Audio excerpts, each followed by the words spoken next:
Chapter 10.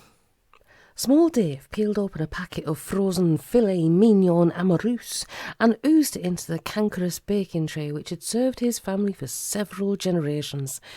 Turning the enamel oven up to regular 6, he popped the gourmet's nightmare onto a vacant shelf and slammed shut the door. This having been done to his satisfaction, the dwarfish postman slouched over to his sawn-down armchair and flung himself into it. He was not a happy man. It is a sad fact that those unfortunates among us who are born lacking certain vital parts, or possess others to overabundance, have good cause to bear grievance regarding their lots in life.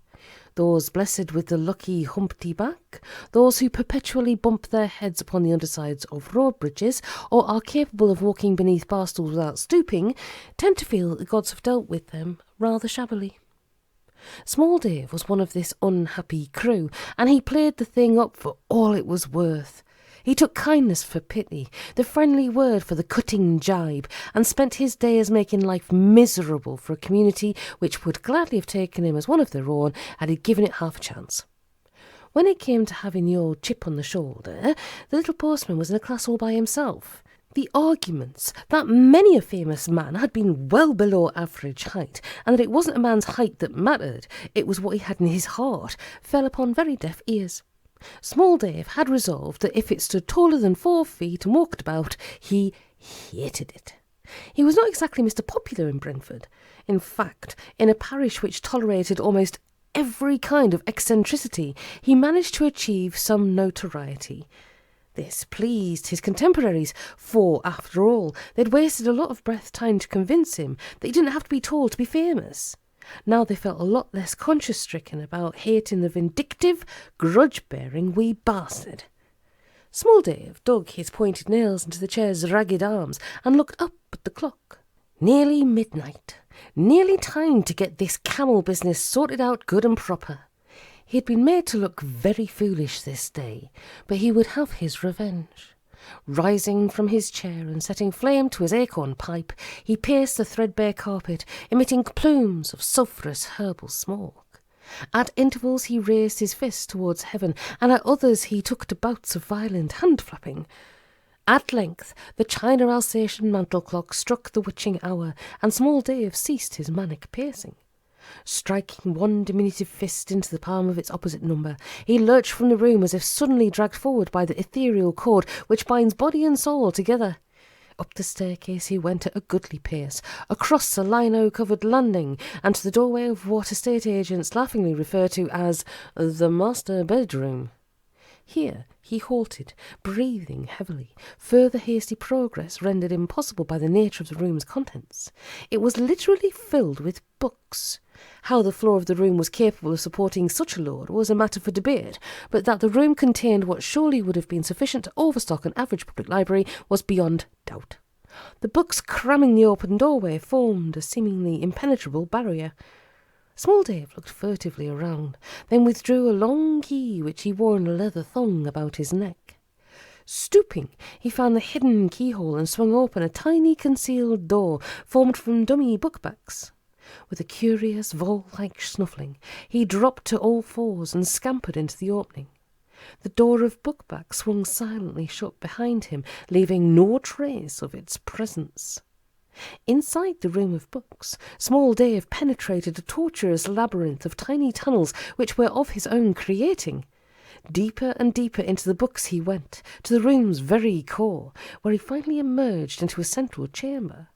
It was a chamber wrought with exact precision into the interior of a perfect pyramid, aligned to the 4 cardinal points, and fashioned from the choicest leather-bound volumes of the entire collection.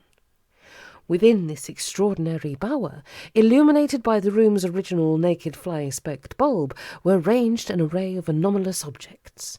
A low dais surmounted by a single velvet cushion, a crystal, a milk bottle containing joss-sticks, a framed picture of Edgar Allan Poe, and a lawn sprout under a glass dome. Small Dave scrambled onto the velvet cushion and closed his eyes. The spines of the books stared down upon him, a multicoloured leathern brickwork. He knew he could never remove a single volume for fear of premature burial, but as he had read every book in the room several times over and over, and had memorised all by heart, he had little need ever to consult them. His knowledge of the books transcended mere perusal and absorption of their printed words. He sought the deeper truths, and to do so it was necessary for him to consort with their very author. For if it was strange that such a chamber should exist, and that such a collection of books should exist, then it was stranger still that all were the work of one single author, Edgar Allan Poe. It was certain that if any of the Swan's patrons, who knew only Dave the Postman, while remaining totally unaware of Dave the Mystic, had viewed this outre sanctum, they would have been forced to re-evaluate their views regarding his character. If they had witnessed the man who even now sat upon the dais, hands locked into the Lamaic posture of meditation, and legs bent painfully into a 1/4 lotus, they would have overwhelmingly agreed that the term vindictive grudge-bearing wee bastard hardly applied here. Here it was more the case of vindictive grudge-bearing wee lunatic bastard being a bit nearer the mark. Small Dave began to whistle a wordless mantra of his own invention. His eyes were tightly closed, and he swayed gently back and forth upon his cushion. He had come to a decision regarding this camel business. He would ask help from the master himself, from the one man who had all the answers, old EAP. After all, had he not invented Dupin, the original consulting detective? And hadn't that original consulting detective been a dwarf like himself? Certainly Poe, who Dave had always noted with satisfaction, was a man of less than average height, hadn't actually put it down in black and white, but all the implications were there. Dupin could never have noticed that body stuffed up the chimney in Murders of the Rue Morgue if he hadn't been a little short-changed in the leg department. Small Dave screwed up his eyes and thought, Sprout. It was no easy matter. Ever since he'd first become a practising member of the Sacred Order of the Golden Sprout, he had experienced quite a problem in coming to terms with the full potential power of that wily veg.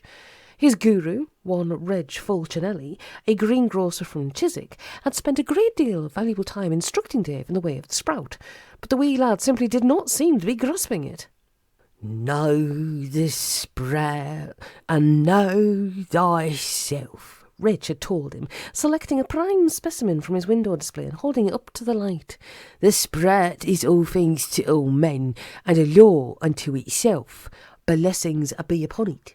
Small Dave had peered around the crowded greengrocery, wondering at the mountain of sprout sacks, the caseloads and cartons cramming every corner. You have an awful lot here, he observed. You can't have too much of a good thing, the perfect master had snapped. Do you want £2 of self-enlightenment, or do you not? Small Dave hadn't actually reached the point of self-enlightenment as yet, but Reg had assured him that these things took a good deal of time and a great many sprouts. Dave contorted his face and rocked ever harder. Ahead of him in the blackness beneath his eyelids, the mental image of the sprout became clearer, growing and growing, until it appeared the size of the room. Reg had explained that to ascend to the astral, one had to enter the sprout and become at one with it. When one had reached this state of cosmic consciousness, all things were possible. A bead of perspiration rolled down to the end of Dave's upturned nose. He could almost smell the sprout. It was so real, but he did not seem to be getting anywhere with the astral travelling side of it. He took a deep breath and prepared himself for one really hard try. Downstairs, in Small Dave's ancient enamel oven, the now unfrozen filet mignon amoureuse was beginning to blacken about the edges. Soon the plastic packets of sauce, which he had carelessly neglected to remove from the foil container, would ignite, causing an explosion, not loud, but of sufficient force to spring the worn lock upon the oven's door and spill the burning contents onto the carpet.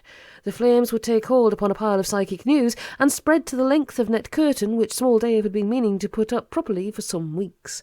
Small Dave, however, would remain unconscious of this until the conflagration had reached the point which set schoolboys dancing and caused his neighbours from a safe distance to bring out chairs and cheerfully await the arrival of the appliances. It is interesting to note that although these things had not as yet actually come to pass, it could be stated with absolute accuracy that they would most certainly occur. That such would be so accurately predicted might, in a way, it is to be supposed, argue greatly in favour of such things as precognition and astral projection. Small Dave would argue in favour of the latter, because by some strange freak of chance, while his physical self sat in a state of complete ignorance regarding its imminent cremation, his astral body now stood upon a mysterious cloudy plain, confronting a slightly transparent figure of a man in Victorian garb with an oversized head and a narrow bow tie. "Mr. Poe?" the foggy postman inquired. "Mr. Edgar Allan Poe?" "Small Dave," said that famous author, "you took your time getting here."